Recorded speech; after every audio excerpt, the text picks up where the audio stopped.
오늘 본문 15절에서 예수님은 너희가 나를 사랑하면 나의 계명을 지키리라 말씀하십니다. 여기서 나의 계명, 곧 예수님의 계명이란 요한복음 13장 34절 말씀인데요. 우리 34절, 35절 말씀을 함께 보겠습니다. 34절 새 계명을 너희에게 주노니 서로 사랑하라. 내가 너희를 사랑한 것 같이 너희도 서로 사랑하라. 35절 너희가 서로 사랑하면 이로써 모든 사람이 너희가 내 제자인 줄 알리라. 예수님이 새 계명을 주시는데 그것은 서로 사랑하라는 것입니다. 내가 너희를 사랑한 것 같이 너희도 서로 사랑하라 말씀하시면서 너희가 서로 사랑하면 모든 사람이 너희가 나의 제자인 줄 알 것이다. 이렇게 말씀하십니다. 이 말씀을 거꾸로 보면 너희가 내 제자라면 서로 사랑해야 한다는 말씀이 됩니다. 이 말씀을 오늘 본문 15절에서 다시 반복하시는 거거든요. 너희가 나를 사랑하면 나의 계명을 지킬 것이다. 그런데 예수님은 왜 이렇게 사랑을 강조하실까? 사랑이 너무 많으신 분이라 사랑을 강조하실까? 물론 이제 예수님은 사랑 그 자체이시죠. 왜냐하면 하나님이 곧 사랑이시기 때문에. 그러나 좀 더 생각해 보면 예수님께서 사랑을 강조하시는 이유는 그것이, 그러니까 사랑이 하나님 나라의 비결이기 때문이 아닌가 생각이 듭니다. 그러니까 예수님이 이 땅에 오신 이유 말인데요. 여러분, 예수님이 왜 이 땅에 오셨나요? 우리가 교리적으로 생각해 보면 예수님은 우리의 죄를 위한 대속 제물로 오셨죠. 이제 그분을 믿기만 하면 누구나 죄를 용서받고 구원을 받습니다. 그러나 결국 궁극적으로 예수께서 이루시고자 한 것은 하나님 나라입니다. 자, 그렇다면 하나님 나라란 무엇일까? 우리가 하나님 나라라 하면 일반적으로 죽어서 영원히 가는, 그리고 고통은 없고 평안과 행복만이 가득한 그런 천국이라는 개념 혹은 장소를 떠올리기 쉽습니다. 그런데 성서에서는 하나님 나라는 하나님의 통치가 이루어지는 곳이라 설명하고 있습니다. 또한 하나님 나라에서 나라로 번역된 헬라어 바실레이아는 이제 국가 또는 나라란 뜻도 있지만 통치와 다스림이란 의미가 있습니다. 그리고 성서에서 이 바실레이아라는 말은 국가나 나라보다 통치나 다스림이란 해석이 자주 되고 있습니다. 그러니까 하나님 나라라 할 때, 우리가 이 하나님 나라를 이해할 때 필요한 것은 어떤 국가나 나라의 개념보다는 하나님의 통치가 이루어지는 곳, 하나님의 통치가 바로 하나님 나라이구나, 이렇게 이해하는 것이 바람직할 것입니다. 그러니까 하나님의 통치가 이루어지는 그곳이 바로 하나님 나라가 되겠죠. 잘 안 넘어가네요. 네. 그렇다면 하나님의 통치가 이루어지는 나라는 어떤 모습일까? 이사야 11장 6절에서 8절 말씀 보겠습니다. 우리 함께 읽을게요. 찾으려면 시간이 걸리니까 제가 읽겠습니다. 그때 이리가 어린 양과 함께 살며 표범이 어린 염소와 함께 누우며 송아지와 어린 사자와 살찐 짐승이 함께 있어 어린 아이에게 끌리며 암소와 곰이 함께 먹으며 그것들의 새끼가 함께 엎드리며 사자가 소처럼 풀을 먹을 것이며 젖먹는 아이가 독사의 구멍에서 장난하며 젖된 어린아이가 독사의 입에 손을 넣을 것이다. 이 하나님의 통치가 이루어지는 그 나라가 이런 모습이다라고 이제 보여주고 있는 건데요. 이 말씀의 소 제목이 평화의 나라입니다. 평화가 있지만 그래서 얼핏 생각할 때 하나님 나라는 전쟁이 싸움이 또 고통이 없는 그런 나라구나 라고 생각할 수 있겠습니다. 물론 틀린 것은 아니겠죠. 그런데 가만히 보면 이리, 표범, 사자, 곰 등이 등장하고요. 또 어린 양, 어린 염소, 송아지, 암소, 젖 먹는 아이가 등장합니다. 여기서 중요한 게요. 어린 아이가 어린 양이나 어린 염소와 더불어서 사나운 맹수를 양을 치듯이 몰고 다닌대요. 또 일이나 표범이나 사자가 어린 양이나 어린 염소를 또 암소를 잡아 먹어야 하는데 그렇지 않습니다. 이게 함께 뒹굴며 이렇게 노는 모습이거든요. 그러니까 이리, 표범, 사자, 곰, 독사가 등장하고요.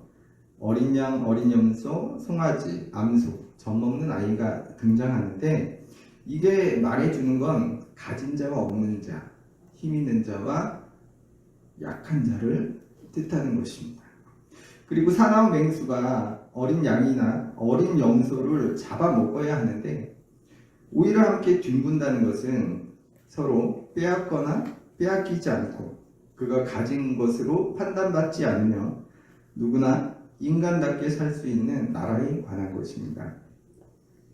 어린 양이나 어린 염소와 같이 가난하고 힘없고 소외된 사람들도 일이나 사자나 곰과 같은 부자나 힘 있는 자와 동등하게 살 수 있는 나라, 곧 평등한 나라에 관한 것입니다. 이어서 이사야 40장 4절 말씀을 봅니다. 제가 읽겠습니다. 골짜기마다 도두어지며 산마다 언덕마다 낮아지며 고르지 아니한 곳이 평탄하게 되며 험한 곳이 평지가 될 것이요. 이 역시 하나님 나라에 관한 말씀인데요. 골짜기가 메워지고 산과 언덕이 낮아집니다. 낮은 곳이 메워져 높아지고 높은 곳이 낮아져서 고르지 않던 곳이 이제 평탄하게 됩니다. 높고 낮은 곳이 사라지는데요. 또 험한 곳이 평탄하게 되는데요. 이 역시 하나님 나라가 평등한 나라임을 알려주고 있습니다. 또한 그러한 평등한 세상이 이루어지는 방법을 말씀하고 있는데요. 그것은 높은 곳이 낮은 곳을 메우는 것입니다. 그러니까 높은 곳이 낮은 곳을 메우는 일, 이것이 하나님 나라의 비결이죠. 이러한 높은 곳이 낮은 곳을 메우는 일을 통해 하나님 나라, 곧 평등한 세상이 이루어지는 겁니다. 그리고 이러한 일, 높은 곳이 낮은 곳을 메우는 일이 바로 사랑이라고 예수께서 본을 보여주시며 가르치고 계십니다. 그것이 바로 예수께서 마지막 만찬 때 제자들의 발을 씻기신 일입니다. 요한복음 13장 14, 15절을 보겠습니다. 내가 주와 또는 선생이 되어 너희 발을 씻었으니 너희도 서로 발을 씻어주는 것이 옳으니라. 내가 너희에게 행한 것 같이 너희도 행하게 하여 본을 보였노라. 예수께서 제자들의 발을 씻기신 후에 이렇게 말씀하십니다. 너희의 주가 되고 선생인 내가 너희의 발을 씻겨 주었듯이 너희도 서로 남의 발을 씻겨 주어야 한다. 자, 이 말씀은요, 예수님이 주신 새 계명의 말씀과 동일합니다. 예수님이 주신 새 계명이 이거죠. 내가 너희를 사랑한 것 같이 너희도 서로 사랑하라. 그렇죠. 그리고 오늘 본문 15절에서 이를 다시 말씀하고 계십니다. 너희가 나를 사랑하면, 다른 말로 너희가 나의 제자라면 나의 계명을 지킬 것이다. 다른 말로 서로 사랑할 것이다. 다른 말로 서로 발을 씻겨줄 것이다. 왜냐하면 이것이 하나님 나라를 이루는 그 비결이기 때문입니다. 너희는 하나님 나라를 이루기 위해 선택받은 나의 사랑, 나의 제자들이니 너희가 그 나라를 이루어가야 한다. 그런데 그 나라를 이루는 비결은 사랑이야 라고 가르치고 계십니다. 자, 그런데요, 누군가를 사랑하는 것이 쉬울까요? 어렵습니다. 그 헬라어에는 사랑이란 말이 여러 개가 있는데요. 그 중에 아가페라는 말은 신적인 사랑을 뜻합니다. 그러니까 하나님이 우리를 사랑하시는 그 사랑을 아가페라고 하는데, 자기의 독생자를 내어주신 그 사랑이 얼마나 깊고 위대합니까? 그런데요, 이러한 아가페의 사랑과 견줄 만한 것이 바로 엄마의 사랑이 아닐까 싶습니다. 이제 제 첫아이가 9살인데요. 올해 1월에 둘째를 보았습니다. 근데 어느 날 이제 그 둘째에게 젖을 물리고 있는 아이 엄마를 보면서 제가 이런 말을 했어요. 아이는 엄마를 먹고 크는 것 같아. 그러니까 아이가 성장하는 게요, 엄마의 젖을 먹고 성장하지만 그게 젖만 먹는 게 아닌 것 같더라고요. 그냥 엄마 자체를 먹는 것 같았어요. 엄마는 아이에게 자기 자신을 다 내어줍니다. 자기를 희생하며 모든 걸 내어주죠. 왜냐하면 아이에 대한 사랑 때문입니다. 그러니까 엄마가 아이를 사랑하기 때문에 아이는 모든 것을 엄마로부터 받게 되는 겁니다. 이게 알려주는 거는요, 사랑이란 감정적인 것이지만 그것은 물질적인 것으로 드러난다는 겁니다. 그래서 내가 누군가를 사랑한다는 것은 그냥 감정적인 그러한 상태를 뜻하는 것이 아니라 그 사람을 위해 내가 손해보고 양보하고 희생하고 감수한다는 것을 의미합니다. 예수님이 서로 사랑하라는 새 계명을 주셨는데, 여기서 사랑하라는 말씀이 바로 그것입니다. 서로 애틋한 눈빛을 교환하면서 달콤한 입술의 그런 고백으로 속삭이는 것을 사랑이라 말하는 것이 아니라 물질적인 손해와 희생에 대한 것입니다. 자, 이게 어렵습니다. 내 아이나 내 가족에게, 내가 사랑하는 연인에게, 그들에게는 가능하겠지만 다른 사람, 이웃을 향해서는 이게 어려운 일입니다. 그래서요, 예수님이 보혜사를 보내주십니다. 오늘 본문 16절 말씀인데요. 내가 아버지께 구하겠으니 그가 또 다른 보혜사를 너희에게 주사 영원토록 너희와 함께 있게 하리니. 이 보혜사란 사전적으로 보살피며 은혜를 주는 사람이란 뜻인데요. 보혜사로 번역된 말은 헬라어로 이제 파라클레토스입니다. 이 말은 파라칼레오에서 유래되었는데요. 합성어입니다. 그래서 파라칼레오에서 파라는 곁에서라는 의미이고, 칼레오는 이제 여러 가지 의미가 있는데, 부르다, 간청하다, 탄원하다, 요청하다, 권고하다, 훈계하다, 격려하다, 위로하다 등의 이제 많은 의미가 있습니다. 그래서 이제 종합해 보면 파라클레토스는 성도의 곁에 함께하는 위로자, 배우는 자, 좋은 자, 돕는 자, 이러한 역할을 하시는 분으로 이해할 수 있겠습니다. 그리고 좀 더 쉽게 설명하면 이 보혜사의 정체는 이제 17절에서 진리의 영이라 소개하고 있는데, 바로 하나님의 영, 성령을 말씀하죠. 우리는 이 성령이라 하면 본능, 능력 이런 것을 떠올립니다. 하지만 오늘 본문 아래쪽에서는 이렇게 설명하고 있어요. 26절 말씀을 한번 볼까요? 보혜사, 곧 아버지께서 내 이름으로 보내실 성령, 그가 너희에게 모든 것을 가르치고 내가 너희에게 말한 모든 것을 생각나게 하리라. 그러니까 보혜사, 곧 성령은 우리 곁에서 함께 하시며 우리를 위로하고 격려하고 도우십니다. 또한 우리에게 모든 것을 가르치시고 예수께서 말씀하신 모든 것을 생각나게 하십니다. 왜일까요? 사랑하는 게 어려우니까. 우리가 서로 사랑하는 일이 어려우니까 우리가 서로 사랑할 수 있도록 격려하시고 위로하시고 도우십니다. 생각나게 하시고 깨닫게 하시면서 우리가 그러한 삶을 살아갈 수 있도록 도우십니다. 왜요? 그래야 높은 산이 낮아질 수 있고 하나님 나라가 이 땅에 이루어질 수 있기 때문에. 자, 여러분, 우리가 예수 믿는 이유는 구원에 있겠죠.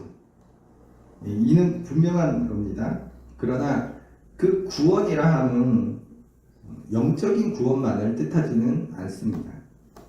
바로 이 땅에 이루어지는 하나님 나라가 그것인데요.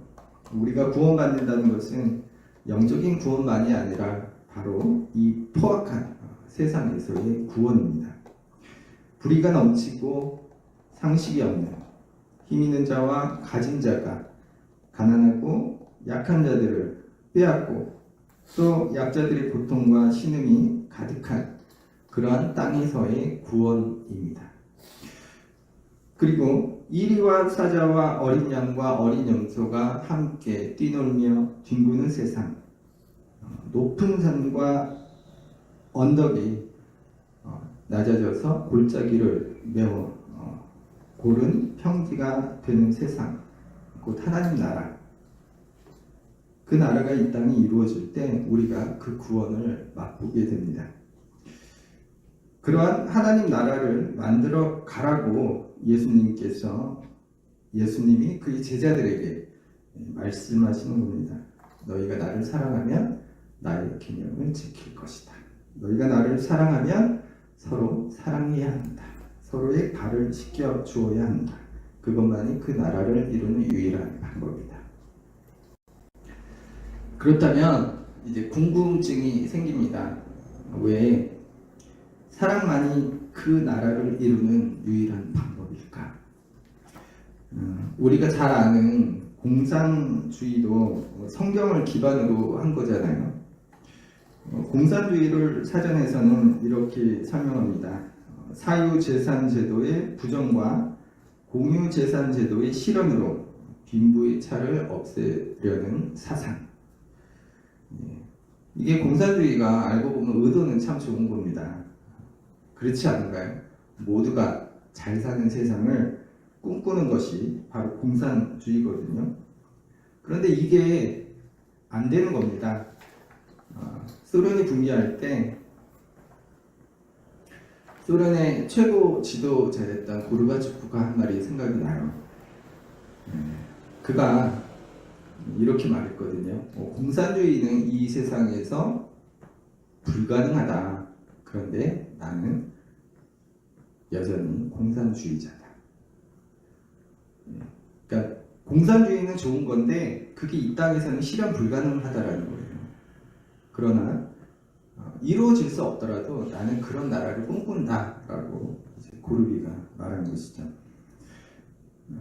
공산주의가 보여주듯이 어떤 제도나 또 시대 정신으로 그러한 세상이 이루어지기 어렵습니다. 민주주의는 어떤가요? 국가의 주권이 국민에게 있고 국민을 위해 정치를 행하는 제도, 민주주의, 다수결 원칙이 우선이죠. 그러나 대부분 사람에게 좋다고 해서 모든 사람을 충족시키는 것은 아니거든요. 거기에도 소외가 생겨나고 공산주의보다는 사람들이 살기 좋은 세상이지만 여전히 빈부의 격차와 소외가 가득한 것이 사실입니다. 예수께서 그 나라의 비결은 오직 사랑에 있다고 말씀하신 이유가 여기에 있는 것 같아요. 물론 더 좋은 세상이 되려면 좋은 제도와 좋은 사회적 장치가 필요합니다. 그렇지만 이러한 것 역시 서로 간의 손해와 양보와 희생이 요구됩니다. 바로 사랑이라는 그 물질적인 희생과 손해가 뒤따라야 합니다. 그런데 이제 여기서 중요한 게 사랑이란 물질적인 희생과 손해가 뒤따라야 한다는 것인데요.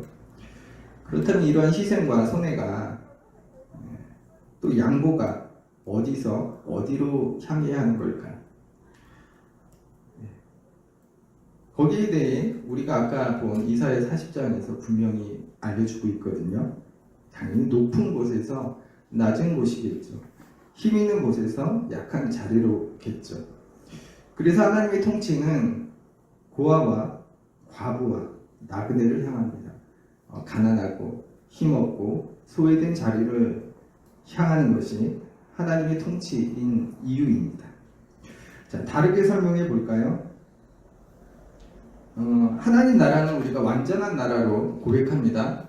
완전하신 하나님이 통치하시는 나라니까 완전한 나라이죠. 자, 여기 종이 한 장이 있습니다. 이 종이를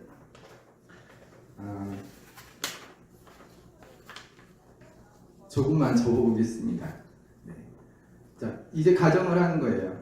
이게 완전한 하나님 나라인데 지금 이 부분이 결핍의 자리입니다. 하나님 나라는 완전해야 되는데 결핍이 있어요. 그렇다면 하나님은 어떻게 하시겠어요? 이 부분을 더 사랑하고 아끼고 보살피실 수밖에 없으시겠죠.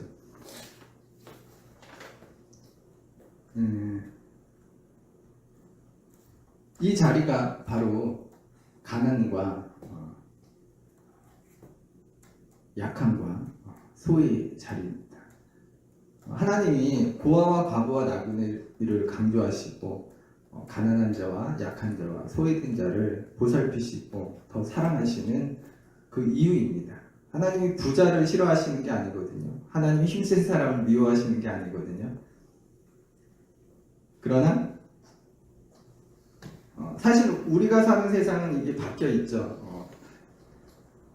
그렇죠.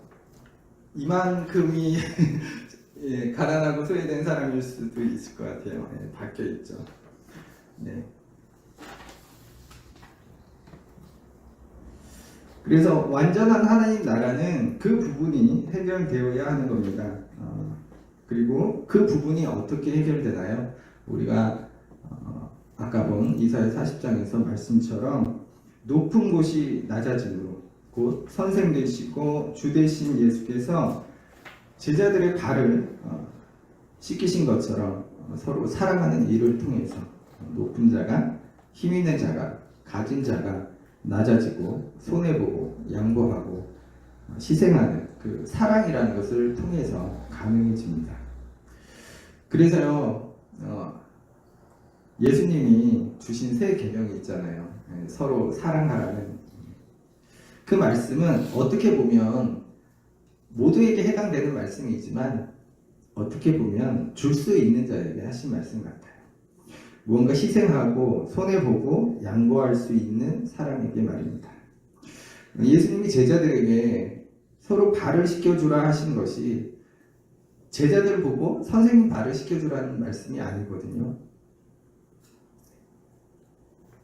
너희의 주가 되는 너희의 선생이 되는 내가 너희의 발을 씻긴 것처럼 너희도 그렇게 하라는 말씀은 뭡니까? 제자들보다 낮은 사람에게 그들의 발을 씻겨주라는 말씀이시죠. 그들을 섬기고 그들을 사랑하라는 말씀. 그런데요, 아까도 언급했듯이 이게 힘듭니다. 다른 이를 사랑하는 일이 다른 이를 위해서 내 것을 포기하고 양보하고 손해보고 희생하는 게 어렵습니다. 그런데 성령이 그걸 도우신다는 거예요. 우리가 그렇게 살아가려고 애쓰면 우리가 고민하고 망설이고 포기하려 할 때 성령께서 우리를 도우시고 위로하고 격려하며 또 말씀을 생각나게 하셔서 우리가 그렇게 살아갈 수 있도록 하신다는 겁니다. 제가 저뿐만 아니라 모두가 좋아하는 말씀이시죠. 우리 18절 말씀 함께 읽을까요? 내가 너희를 고아와 같이 버려두지 아니하고 너희에게로 오리라. 네. 고아란 이제 부모가 없는 아이잖아요. 부모가 없으니 돌봄을 받을 수가 없어요. 돌봄을 받을 수 없는 아이는 배고프고 춥고 또 그가 자랄 때 얼마나 서러운 일이 많이 있겠습니까? 그런데 주님은 우리를 그렇게 고아와 같이 버려두지 아니하시고 우리를 돌보신다, 말씀하십니다. 어떻게 해요? 성령을 통해서. 물론 이제 여기서 고아와 같이 버려두지 아니하고 너희에게로 오리라 하신 말씀은 부활 후에 다시 예수께서 오시는 것, 또 재림을 뜻하는 것으로 볼 수 있습니다. 그렇지만 이제 중요한 것은 오늘날 우리는 성령을 통해 2000년 전 예수님을 오늘 만나고 보게 된다는 거고요. 그분은 오늘 우리 역시 그와 같이 버려두지 않으시고 우리를 돌보신다는 겁니다. 우리와 함께 하시며 우리 곁에서 위로와 격려와 가르침과 깨우침을 주십니다. 예. 오늘 좀 길었는데요. 끝으로 이 생각 한 번만 해봤으면 좋겠어요. 이제 우리가 이 땅에 이루어질 하나님 나라에 대해 요즘 강조가 저뿐만 아니라 많은 목사님들이 강조를 하고 있어요. 그리고 오늘 설교도 하나님 나라가 이제 강조되고 있는데 우리가 왜 이런 하나님 나라를 이루어야 할까 생각해 볼 때 사실 그냥 내가 힘이 세고 돈이 많다면 그냥 내가 부자로 살아가고 내가 힘있게 살아가면 될 것 같아요. 혹시 내가 돈이 없더라도 열심히 해서 돈을 많이 벌어서 부자가 되고 힘이 없다면 힘을 키워서 힘센 사람이 돼서 그렇게 살아가면 될 것 같아요. 그렇지 않습니까? 오늘날 우리가 그러한 삶을 살아가기 위해서 모두가 안간힘을 쓰면서 살아가고 있잖아요. 그렇죠?